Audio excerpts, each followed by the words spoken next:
नमस्कार। Cosmic consciousness पे आपका स्वागत है। अगर मैं आपसे कहूं कि पूरी दुनिया आपकी पहचान और यहाँ तक कि भगवान को समझने का सबसे गहरा राज सिर्फ 4 वाक्यों में छिपा है। हाँ, ये 4 महावाक्य जो वेदांत से निकले हैं। वेदांत आप जानते ही हैं, वेदों के अंत में जो एक फिलॉसफिकल जो उसका कंटेंट है वेद का, उसको वेदांत बोलते हैं, उपनिषद बोलते हैं। तो आपके सोचने का तरीका ही बदल सकते हैं 4 महावाक्य। और आज की दुनिया में जहां हम artificial intelligence, metaverse, quantum physics की बातें करते हैं और अब जनरेटिव एआई और दुनिया भर की बातें चल रही हैं, तो ये वाक्य पहले से भी ज़्यादा आज सिग्निफिकेंट हैं, हमारे लिए प्रासंगिक हैं। और ये सबके लिए है, मिलेनियल्स के लिए, जेन जी के लिए और एकदम यंग होते हुए बच्चों के लिए, सबके लिए है। और हम हिंदुओं की तो ये बहुत बड़ी संपदा है, बहुत बड़ी प्रॉपर्टी है स्पिरिचुअल। आप इसको इंट्रोड्यूस करें बच्चों को शुरू से, तो ये एक उनके जीवन के इस अखाड़े में उनके लिए बहुत बड़ा पिलर बन के उभरेगा और उनकी लाइफ बड़ी ही सक्सेसफुल बनेगी। हाँ, संभाव में जिएंगे। तो मैं इनका परिचय आपसे कराता हूँ, इन 4 महावाक्यों का।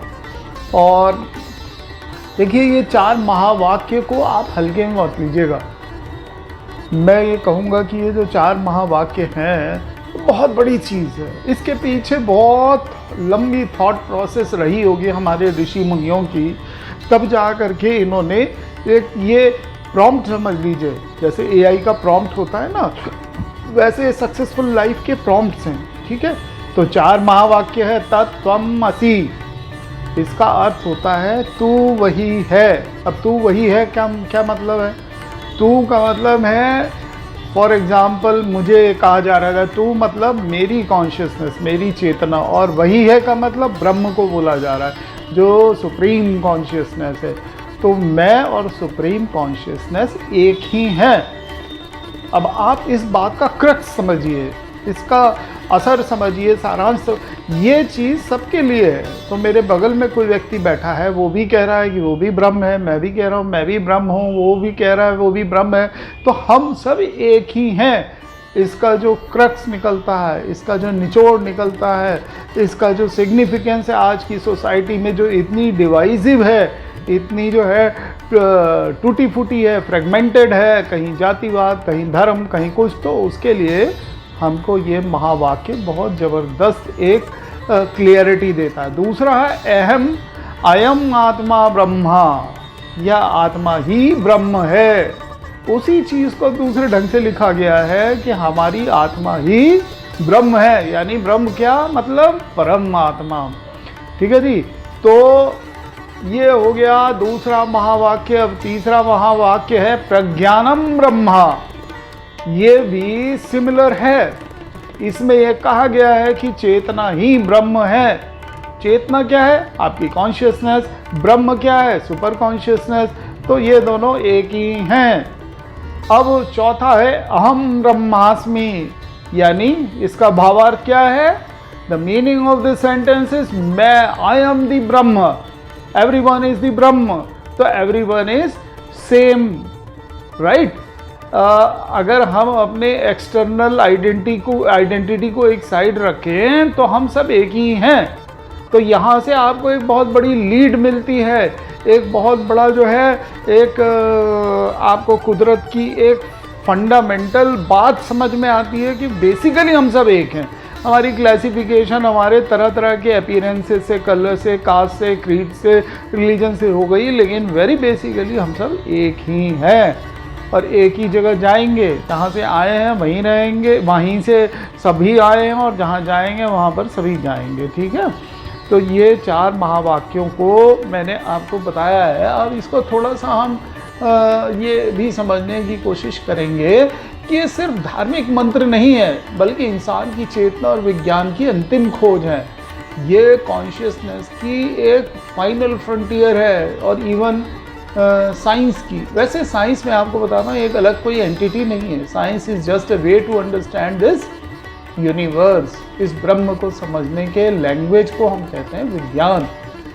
जो कि तर्क नहीं, जो कि जो है प्रैक्टिकल करके चीज़ों को साबित करता है। तो विज्ञान भी इस चीज़ को काफ़ी कुछ एंडोर्स करता है और बहुत बड़े पश्चिमी वैज्ञानिक इस चीज़ को मानते हैं, मानते आए हैं, उनकी बातें आज भी लिखी हुई हैं। ठीक है, अब हम बात करते हैं आधुनिक दुनिया से कैसे इसका जो है और क्लियरिटी से हम समझ सकते हैं कि क्या कनेक्शन है। देखिए, आज लोग खुद को दूसरे से अलग समझते हैं। जाति, धर्म, देश, विचारधारा, धर्म से तो मतलब अलगाववाद इतना खतरनाक हो चुका है कि man is the killer of man itself. हाँ, तो अब क्या बोले। और जाति, भारत में जातियों का जो वो है ना, क्या बोलते हैं, इस जाति ने जो बुरा हाल किया है वो आप सबके सामने है। हमारे देश के अंदर, हमारे देश की गति ही कुछ और होती अगर हम जातियों का सिस्टम ख़त्म कर पाते या जातियों की विचारधारा ख़त्म कर पाते। आप जानते हैं चाइना के अंदर कोई जाति नहीं होती है। आज वो देश सब एक विचार, उनके यहाँ एक फैक्टर ख़त्म हो गया, तो जाति है ही नहीं, तो काहे का अंतर, सब एक हैं। इसी तरह से देश हमारे अलग अलग, अरे भाई हम लोग कहते हैं ना वासुदेव कुटुंबकम, सब कुछ एक ही है। तो देश को लेकर के लड़ रहे हैं, मर रहे हैं। Russia, Ukraine, Israel, Gaza, Palestine और ईरान, यूएसए, इंडिया, पाकिस्तान, हाँ, और बर्मा एंड थाईलैंड, ये सब लड़ते ही चले आ रहे हैं। आजकल ये जो बात मैं आपको बता रहा हूँ ये बहुत पुरातन समय से चली आ रही है, लेकिन ये बात, ये सेंटेंस यही तो समझाता है कि तुम और ब्रह्मांड अलग नहीं है, एक ही हो, तो काहे को लड़ते हो। यह वैसा ही है जैसे क्वांटम फिजिक्स कहती है सब कुछ कनेक्टेड है। क्वांटम फिजिक्स एक अलग ही फिजिक्स की एक ब्रांच है, बहुत सारे आप में से लोग जानते होंगे। क्वांटम फिजिक्स बेसिकली ये कहता है कि हम सब एक दूसरे से इस तरह से कनेक्टेड हैं कि एट ए टाइम हम कुछ भी हो सकते हैं, यहाँ भी हो सकते हैं, वहाँ भी हो सकते हैं। मतलब ये आपकी एकदम से जो बेसिक क्वांटा है, जो पार्टिकल है, उस लेवल पे जाके ये क्वांटम फिजिक्स एक्ट करती है। और उसमें कहते हैं कि उसमें प्रूवन बात है कि पार्टिकल एट ए टाइम कई जगह हो सकता है। ठीक है जी।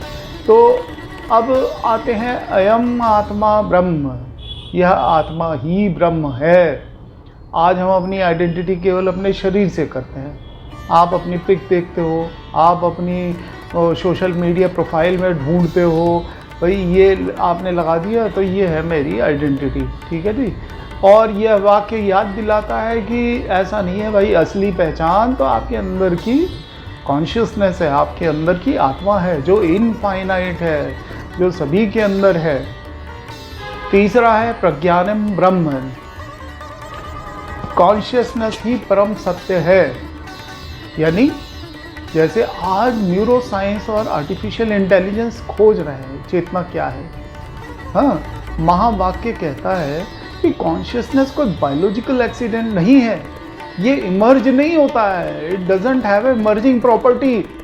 हाँ, ये मैटर में से नहीं जनरेट हुआ है ना। Biology is just a combination of matter, organic molecules, तो वहाँ से नहीं जनरेट होता, बल्कि this is the ultimate reality. जैसे हम समझते हैं ना 3 डायमेंशन हमें पता है, उसी तरह से ये चौथी या पता नहीं कौन सी वाली डायमेंशन है, which is the eternal dimension. ये डायमेंशन इस यूनिवर्स में हमेशा रही है, ये कॉस्मिक कॉन्शियसनेस या सुपर कॉन्शियसनेस, राइट। तो अब आपको मैंने मेरे एक पुराने वीडियो में है फेडेरिको फेजीन, एक बहुत बड़े वैज्ञानिक हैं जिन्होंने तमाम जो है कमर्शियल सीपीयूज़ को इन्वेंट किया था इंटेल के। तो उन्होंने भी एक बात को एक तरह से समझ लो कि उनको ये बात का रियलाइजेशन हो गया कि वो बहुत डीप थिंकिंग वाले आदमी थे, क्योंकि वो जब इस तरह के इस लेवल पे काम कर रहे थे तो नेचुरली ऐसे लोगों की जो पेनिट्रेशन है वो थॉट्स के अंदर बहुत गहरी हो जाती है। तो उनको ये रियलाइजेशन हुआ कि ही इज़ नॉट सेटिस्फाइड, और एक दिन उनको सचमुच में इस चीज़ का रियलाइजेशन हो गया कि वो एक आत्मा है, उनकी आइडेंटिटी ये शरीर नहीं है। आप उनको कभी भी सर्च करिए तो वो आपको डिटेल्स मिल जाएंगी। और मैं अपने उसको जो है लिंक डाल दूंगा अपने उस वीडियो का, तो आप वहाँ से भी समझ सकते हैं। अब आते हैं अहम ब्रह्मास्मि, मैं ब्रह्म हूँ। अब एक बात तो आप अगर सुपरफिशियली समझे तो ये बड़ा इससे एरोगेंस लिखती है, अहम ब्रह्मा। अरे भाई मैं ब्रह्मा हूँ का मतलब ये नहीं है कि मैं सबसे ऊपर हूँ, इसका अर्थ ये है कि हम सब एक जैसे हैं। आत्मविश्वास की कमी होती है, डर होता है, असुरक्षा होती है, तो उससे जूझते समाज में ये वाक्य कहता है कि तुम छोटे नहीं हो भाई, तुम सीमित इंसान नहीं हो, तुम इंसान के अंदर एक ऐसी चीज़ हो जो खुद सृजनकर्ता की अभिव्यक्ति है। तुम खुद ही सृजन करता हो, तुम खुद ही क्रिएटर हो, तुम खुद ही ब्रह्म हो। तो आज के समाज के लिए जो इसका सिग्निफिकेंस है वो ये है कि भाई कॉर्पोरेट स्ट्रेस में फंसा हुआ जो यंगस्टर है उनको ये समझ बहुत ही रिलैक्सेशन देगी। अयम आत्मा ब्रह्मा समझ ले या तत्त्वमसि समझ ले तो एंग्जाइटी पर वो बहुत ईजिली विजय पा सकता है। और नंबर 2, सोशल डिविजन्स जो है, अगर तत्त्वमसि को अपनाएं तो धर्म जाति के झगड़े ख़त्म हो सकते हैं। खाम खा की बातें हो रही हैं, आदमी आदमी को मारता फिर रहा है जी। और तो ये है। और आर्टिफिशियल इंटेलिजेंस और टेक्नोलॉजी के युग में प्रज्ञानम ब्रह्मा हमें याद दिलाता है कि कॉन्शियसनेस टेक्नोलॉजी से परे है। उसका आप देखो, टेक्नोलॉजी से ले करके आप दुनिया भर की बातें सोच रहे हो, आप रोबोटिक्स में जा रहे हो। चाइना के अंदर तो एक वाइफ का भी क्रिएशन हो गया, बताइए किस सीमा तक आदमी की ये वो जा रही है। But still none of these things are conscious. You cannot create consciousness. This is for sure. आप कितने भी बड़े इंटेलेक्चुअल बन जाए, साइंटिस्ट बन जाए, you can not create the consciousness. Consciousness ultimate reality of the universe है, वो ऑलरेडी है। ठीक है, तो ये। और अब एक बात ध्यान रखने की है, आप लोग इसको बहुत गौर से सुनिएगा। महावाक्य सिर्फ दर्शन नहीं है, it is not only a philosophy, बल्कि लाइफ को रीप्रोग्राम करने वाला कोड है। जैसे प्रोग्रामर्स कोडिंग करते हैं ना, जो सॉफ्टवेयर इंजीनियर्स होते हैं, तो ये लाइफ को रीप्रोग्राम कर देने वाला कोड है। अगर आप इन्हें अपनाएंगे तो न सिर्फ इनर पीस पाएंगे बल्कि मॉडर्न चैलेंजेस का सामना भी अलग लेवल पर कर पाएंगे। तो अगली बार जब आप खुद को छोटा, टूटा, अकेला महसूस करें, बिखरा हुआ महसूस करें, डिप्रेस्ड, डिमोरलाइज्ड या लो महसूस करें, तो याद रखिए अहम ब्रह्मास्मि, यानी आप खुद ब्रह्मांड की शक्ति है।